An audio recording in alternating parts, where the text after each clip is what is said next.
85-year-old Harvard study that, by the way, I cite on the show all the time. If you've been with the show for a while, you've heard me talk about the longest study ever done on the power of relationships in our lives. This is the study. And they've been following people from birth to life. To death, excuse me. Hello. Birth is life. They've been following people from birth until they die, and it's fascinating. And so this 85-year-old Harvard study found that people with this type of job tend to be the unhappiest. What is the job? Guesses? Do you think you're in it? Well, it turns out it's not a specific job. It is the context of the job. Jobs that require little to no human interaction and do not offer opportunities to build meaningful relationships with coworkers tend to have the most miserable employees. Not a shock, is it? Should that be shocking to anybody?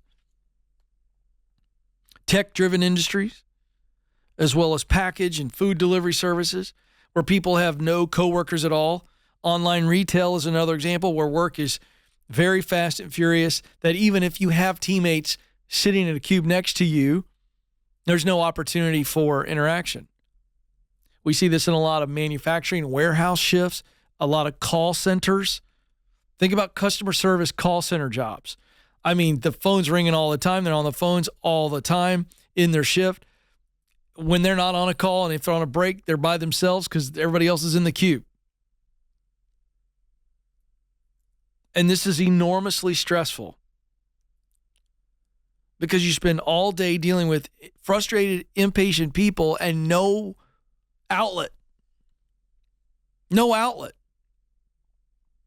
I don't know about you parents, but one of the most rewarding, and I think, I'm not even sure the word is rewarding, but probably one of the healthiest things that I've been able to have as I've been parenting is on some rough days. And you can have some rough days parenting where your kids just do stuff and say stuff and act out and, who knows what. And you're going, good gracious.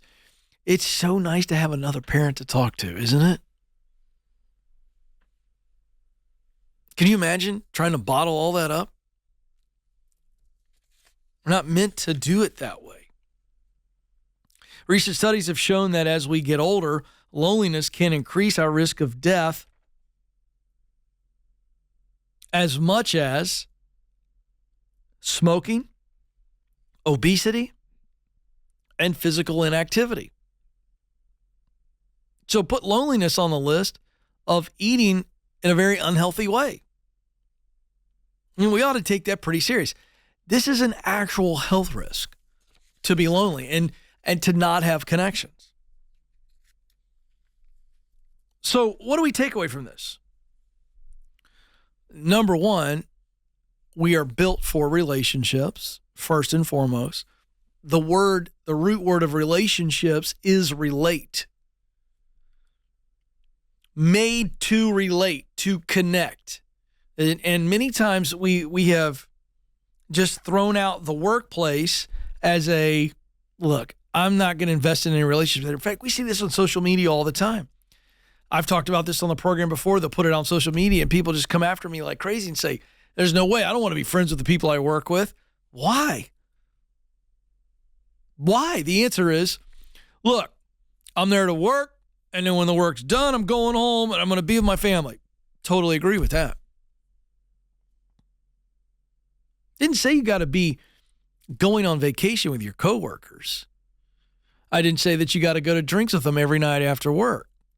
That's usually the extreme example that somebody who is disagreeing with my opinion on the importance of having a really good friend at work, they'll say that. Well, first of all, I didn't say that. That's not what I'm talking about. I think that's ridiculous. I think when you leave work, you ought to leave work at work. And if you want to socialize with some people at work every once in a while, fantastic. That's bonus. That's gravy. We're talking about in the workplace during the day. In the workplace. Looking for opportunities for social connections. Could be small.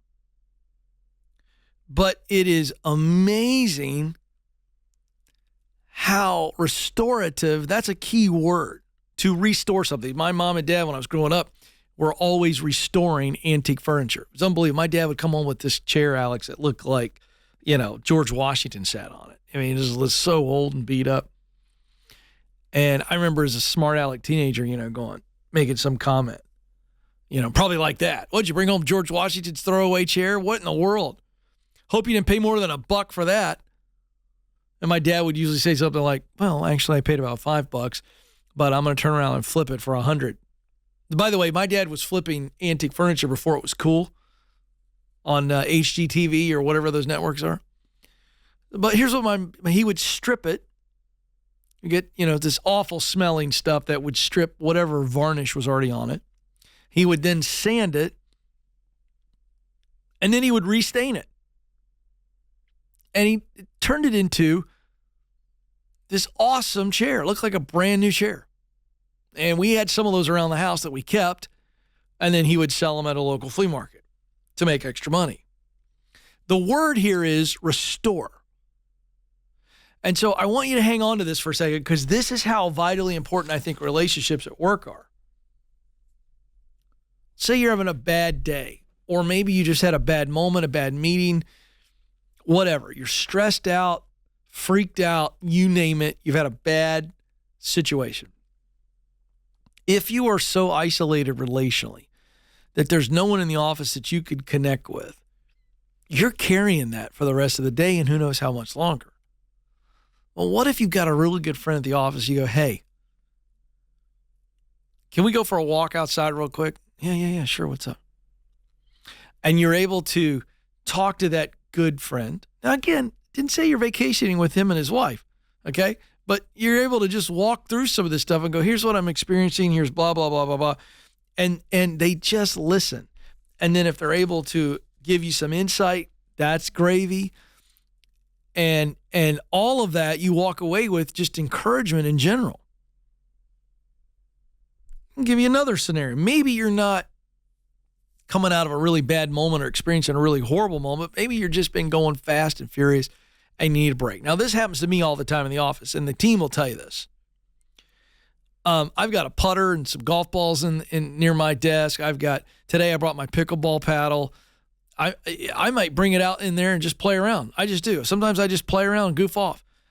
We've got a Nerf football up there. Sometimes we have a contest to see who can throw the ball the hardest and catch it. Why? Just a break, a mental break. You can do that when you're friendly with people. A 5-minute catch-up could change your day. Could change your health. But if you're in an environment where you're head down all the time and no relationships as a result, you are on an island, literally on an island.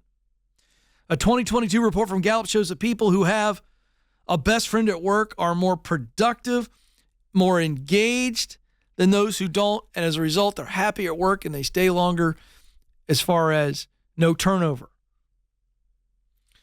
A friend at work, a buddy, a BFF, a gal pal. I don't know what you want to call it. I don't care. You need a good friend at work because that will get you through some of the toughest times at work. You need that cheerleader. You need that ear. You need that pat on the back. This is the Ken Coleman Show.